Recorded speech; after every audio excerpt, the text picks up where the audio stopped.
Assalamualaikum warahmatullahi wabarakatuh. Perkenalkan, kami dari kelompok 7 akan membahas mengenai penelitian eksperimental. Kami dari kelompok 7 dari kelas K1 S1 Akuntansi 2020 beranggotakan yang pertama Zainur Rifai dengan NPM 026, lalu Rahmatun dengan NPM 029, lalu Zarah dengan NPM 041, lalu ada Yeni Winatasari dengan NPM 045. Pada kesempatan hari ini, kelompok kami akan membahas topik pembahasan. Yang pertama ada rumusan masalah, yang kedua teori dan konteks, yang ketiga desain eksperimental, yang keempat pertukaran validitas, yang kelima penelitian kuasi eksperimental. Nah, pada materi pertama ini kita akan membahas mengenai rumusan masalah. Apa itu rumusan masalah? Dan apa saja variabel-variabel yang terkait? Akan dijelaskan di slide selanjutnya. Pertama, pembahasan mengenai rumusan masalah. Dalam rumusan atau pernyataan masalah, variabel yang biasa digunakan adalah Y dan X. Y adalah variabel terikat atau observasi, lalu X adalah variabel bebas yang dapat dimanipulasi dalam nilai seperti dalam eksperimen atau diukur dari data arsip seperti studi metrik. Eksperimen laboratorium biasanya memiliki lebih banyak internal validitas daripada metode penelitian lainnya, khusus untuk studi lapangan atau riset. Saat kita menjauh dari lingkungan kontrol tinggi dari pengaruh eksperimental, berbagai ancaman terhadap validitas internal tumbuh dengan konsekuensi bahwa tes kausalitas tidak lagi dapat diandalkan. Kita mungkin hanya menjadi mampu mengaitkan asosiasi daripada arah asosiasinya. Yang kedua, pembahasan mengenai teori dan konteks. Hal ini berisi mengenai peran teori, penanaman penilaian, maupun peran insentif yang akan dibahas pada slide selanjutnya. Dalam teori dan konteks, terdapat beberapa hal. Yang pertama ada peran teori dalam pengaturan penilaian nyata. Untuk mengambil keuntungan dari kekuatan potensial, pengaturan eksperimental dalam menguji hubungan sebab akibat, kerangka teoritis yang dikembangkan dengan baik sangat penting. Setelah kerangka teoritis telah ditetapkan, peneliti dapat memutuskan variabel mana yang harus dimanipulasi dan diukur dan mana yang dikendalikan. Yang kedua ada penanaman penilaian dalam konteks tugas tertentu. Pertanyaan tentang konteks merupakan ancaman yang berpotensi besar terhadap validitas eksternal penilaian dalam tugas-tugas eksperimental. Eksperimen yang dirancang dengan baik harus mencoba untuk mengatasi masing-masing dari masalah tersebut, tetapi meskipun demikian tetap sulit untuk mengontrol semua variabel asing potensial dengan sukses atau 100% dalam percobaan apapun. Perhatian besar harus diberikan dalam menyusun literatur temuan komparatif untuk mendukung arah penelitian tertentu, terutama tanpa kembali ke makalah asli. Yang selanjutnya ada peran insentif bagi peserta. Menurut Libby dan Lip tahun 1992 memberikan contoh menarik tentang hal ini, di mana mereka menyarankan bahwa kebisingan konseptual yang diperkenalkan oleh skema insentif dipengaruhi oleh faktor-faktor yang tidak terukur. Ya, kita mungkin perlu memeriksa teori insentif dan cara mereka mempengaruhi individu dengan karakteristik pribadi yang berbeda sebelum kita dapat mengukur efeknya. Kemudian lanjutan dari teori dan konteks yang keempat yaitu penggunaan tenaga profesional sebagai partisipan penelitian. Beberapa jurnal dan beberapa pengaturan eksperimental menuntut penggunaan peserta profesional yang terampil. Hal ini menjadi semakin sulit bahkan di luar jurnal papan atas untuk mempublikasikan penelitian eksperimental menggunakan khalayak mahasiswa sepenuhnya. Terutama berlaku untuk audiens sarjana. Sedangkan audiens siswa mungkin masih dapat diterima untuk pelaksanaan studi percontohan, tetapi mata pelajaran praktisi atau profesional akan diperlukan untuk studi utama. Kemudian yang kelima yaitu penggunaan penipuan untuk membuat pengaturan penelitian yang sesuai. Fakta bahwa subjek ditempatkan dalam pengaturan laboratorium dapat menciptakan efek yang menghasilkan hasil yang tidak akan muncul di luar pengaturan eksperimental. Hal ini dapat terjadi karena berbagai alasan, termasuk di mana subjek dapat mengadopsi sikap di mana mereka mencoba untuk menyenangkan peneliti. Weber dan Koch tahun 1972 dan Szczepanski et al. Tahun 1992 melaporkan situasi di mana peserta dalam eksperimen ingin membantu eksperimen dengan tampaknya mencoba untuk memberikan apa yang diharapkan dari mereka. Dalam keadaan seperti itu, mungkin perlu untuk menipu subjek mengenai tujuan percobaan, sehingga mereka tidak mengetahui hasil prediksi dari penelitian untuk memberikan hasil yang valid. Submateri yang ketiga yaitu mengenai desain eksperimental. Terdapat 4 desain eksperimental menurut Trotman tahun 1996 yang mengikuti Campbell dan Stanley tahun 1963 dan Libby tahun 1981. Yang pertama yaitu desain kelompok kontrol hanya pasca tes. Subjek yang secara acak ditugaskan untuk perawatan yaitu untuk berbagai tingkat variabel independen atau penjelas. Bentuk dasar dari desain ini dapat dengan mudah diperluas untuk mencakup banyak tingkat perawatan lainnya. Joyke dan Bitley tahun 1981 memberikan contoh dari jenis desain ini.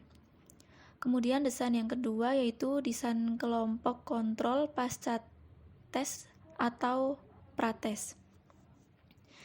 Subjek diukur dengan melihat bagaimana mereka bereaksi terhadap perawatan secara berturut-turut.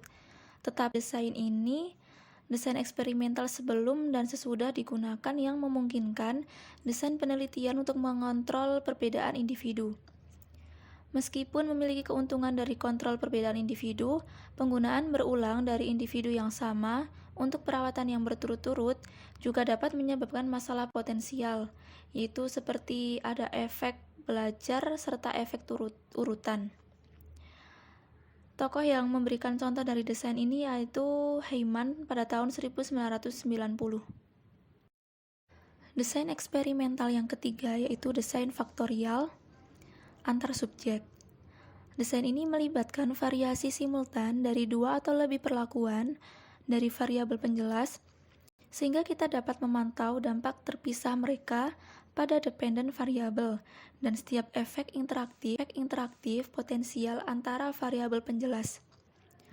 Trotman tahun 1996 pada halaman 19 mengidentifikasi sejumlah keuntungan yang berbeda untuk menggunakan desain faktorial jenis ini. Yaitu yang pertama, efek interaksi dapat dievaluasi. Variabel pengganggu yang berpotensi dapat dipertahankan konstan di dalam sel sehingga pengaruhnya dapat dievaluasi. Yang ketiga, validitas eksternal berpotensi dapat ditingkatkan dengan temuan yang menunjukkan efek serupa di sejumlah karakteristik subjek. Kemudian yang keempat, desain semacam ini lebih ekonomis daripada desain post-test only yang lebih sederhana dalam penggunaan mata pelajaran. Kemudian desain yang keempat yaitu masih desain faktorial tetapi kalau sekarang dalam subjek. Dalam subjek ini, pada desain ini, setiap subjek menerima semua perlakuan secara berturut-turut. Hal ini yang sering disebut dengan desain tindakan berulang.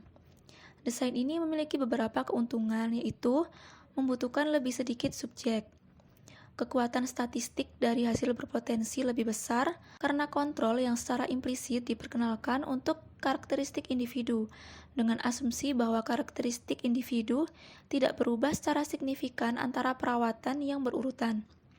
Kemudian, sangat berguna untuk memeriksa perbedaan dalam penggunaan informasi dan dampak dari perlakuan yang berbeda dalam lingkungan belajar dan pelatihan.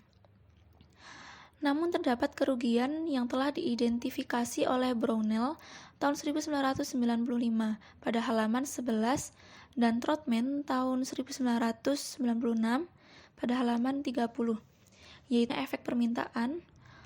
Lalu salah satu kelemahan utamanya adalah bahwa variabel subjek tidak dapat digunakan sebagai variabel penjelas dalam desain dalam subjek, karena karakteristik individu tidak dapat diubah di seluruh perawatan. Kemudian adanya efek latihan, kemudian efek bawaan, efek statistik, dan efek Chus-Saliens. Akan tetapi, juga ada variabel lain yang berpotensi berpengaruh yang mengancam validitas internal, dan ini harus ditangani dengan melakukan beberapa bentuk kontrol, seperti yang pertama, kelompok kontrol, itu untuk menahan variabel asing konstan. Kemudian pengacakan, sehingga distribusi variabel memiliki kemungkinan yang sama di semua variabel independen. Kemudian memegang konstan, sehingga variabel yang memiliki nilai yang sama di semua independen.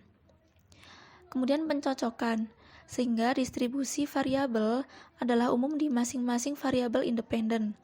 Kemudian penyeimbangan, menggunakan semua kombinasi urutan perlakuan akan mengatasi dampak efek urutan apapun, tetapi akan memerlukan persiapan berversi eksperimen. Kemudian dengan mengabaikan variabel, baik dengan sengaja, yaitu jika variabel dianggap memiliki dampak yang tidak penting, atau tidak sengaja, yaitu jika dampaknya tidak dipertimbangkan sama sekali.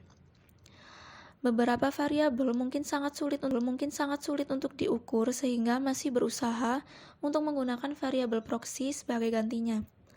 Kegagalan untuk memasukkan variabel potensial dapat mengakibatkan bias seleksi pada tahap pengambilan sampel data. Pemeriksaan manipulasi dapat digunakan untuk membantu memastikan bahwa subjek benar-benar dipahami baik instrumentasi dan apa yang diperlukan dari mereka. Dan untuk memantau jalannya percobaan, terutama pada tahap percontohan, jika memungkinkan, untuk memastikan bahwa perlakuan yang berbeda menghasilkan perubahan ke arah yang sama seperti yang diharapkan. Untuk materi yang selanjutnya adalah pertukaran validitas. Dapat 3 ancaman dalam pertukaran validitas. Yang pertama, ancaman terhadap validitas konstruk. Validitas konstruk menggambarkan sejauh mana konstruk abstrak berhasil dioperasionalkan. Nunali 1978 menjelaskan 3 aspek membangun validitas konstruk. Yang pertama, tentukan variabel-variabel, yang keduanya dapat diamati, dan terkait dengan konstruk ini memberitahu peneliti item mana yang akan diukur dan dievaluasi pada langkah berikutnya. Yang kedua, tentukan sejauh mana variabel yang dapat diamati ini adalah ukuran yang dapat diandalkan dari satu atau lebih konstruksi, dan sejauh mana hubungan timbal balik di antara item yang diukur. Yang ketiga, tentukan sejauh mana ukuran konstruksi yang digunakan akan menghasilkan hasil yang dapat diprediksi. Untuk ancaman yang kedua adalah ancaman terhadap validitas internal. Cook dan Campbell 1979 mengidentifikasi 9 masalah validitas internal yang terpisah. Yang pertama, pematangan. Ini menyangkut dampak apapun yang terkait dengan berlalunya waktu. Ini akan berhubungan dengan perubahan subjek antara eksperimen berturut-turut atau bahkan selama eksperimen tunggal atau wawancara. Yang kedua, sejarah. Ini mirip dengan yang di atas, tetapi lebih peduli dengan perubahan lingkungan yang mungkin berdampak pada penelitian daripada dengan perubahan dalam subjek. Perubahan lingkungan ini akan berdampak signifikan pada studi longitudinal dan studi di mana pengumpulan data, misalnya wawancara atau eksperimen, dilakukan dalam jangka waktu yang lama. Yang ketiga, pengujian. Hasil dari serangkaian tes mungkin sebagian disebabkan oleh hasil tes sebelumnya. Oleh karena itu, efek dari tindakan berulang dapat meluas dalam jangka waktu yang lama. Yang keempat, kematian subjek. Subjek mungkin mati atau lebih mungkin tidak hadir di tengah jalan melalui serangkaian eksperimen atau wawancara. Hal ini akan menyebabkan hilangnya data, tetapi yang lebih serius, ketidakhadiran mungkin bergantung pada faktor-faktor sistematik. Yang kelima, mortalitas eksperimental. Perjalanan waktu dapat memiliki banyak efek pada perusahaan subjek. Misalnya, perusahaan mungkin telah tumbuh, bergabung, atau beralih dari status publik ke swasta. Yang keenam, peralatan, bahan, instruksi, dan prosedur yang identik harus digunakan selama penelitian, selain di mana perawatan sedang divariasikan secara sengaja. Yang ketujuh, pilihan, subjek harus dialokasikan secara acak ke sel. Tetapi ini tidak mungkin dicapai dalam praktik atau tidak cukup untuk mengontrol semua variasi dalam sampel. Yang kedelapan, regresi statistik. Akan ada kecenderungan statistik untuk hasil berturut-turut dari individu untuk mundur menuju mean. Ini harus tercermin dalam interpretasi pola hasil yang berurutan dari waktu ke waktu. Yang kesembilan, imitasi perawatan, di mana subjek dapat berkomunikasi satu sama lain. Ada kemungkinan bahwa kami tidak akan mencapai respon independen. Yang kesepuluh, demoralisasi penuh kebencian. Perlakuan yang berbeda dapat menyebabkan tingkat motivasi yang berbeda di antara subjek dengan dampak konsekuen pada hasil. Dan ancaman yang ketiga adalah ancaman terhadap validitas eksternal. Christensen 1994 menetapkan 3 bentuk perhatian validitas eksternal. Yang pertama, validitas populasi. Temuan penelitian harus dapat digeneralisasikan kepada orang lain, perusahaan, negara, dan atau budaya, sebagaimana mestinya, tetapi banyak sampel penelitian yang tidak representatif seringkali karena masalah akses dan pengaturan studi lapangan. Yang kedua, validitas ekologi. Temuan penelitian dapat digeneralisasikan untuk situasi lain dan pengaturan lingkungan. Dan yang ketiga, validitas sementara. Temuan penelitian dapat digeneralisasikan sepanjang waktu. Yang keempat, interaksi pengobatan atau seleksi. Dan yang kelima, interaksi pengobatan atau pengaturan. Dan yang terakhir, interaksi pengobatan atau pengobatan.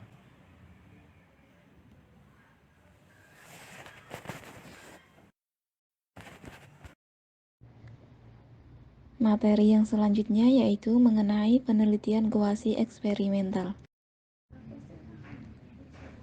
Eksperimen yang dilakukan di lapangan masih sangat jarang muncul dalam literatur, terutama karena kendala akses, pertimbangan etis, dan bahkan serikat pekerja.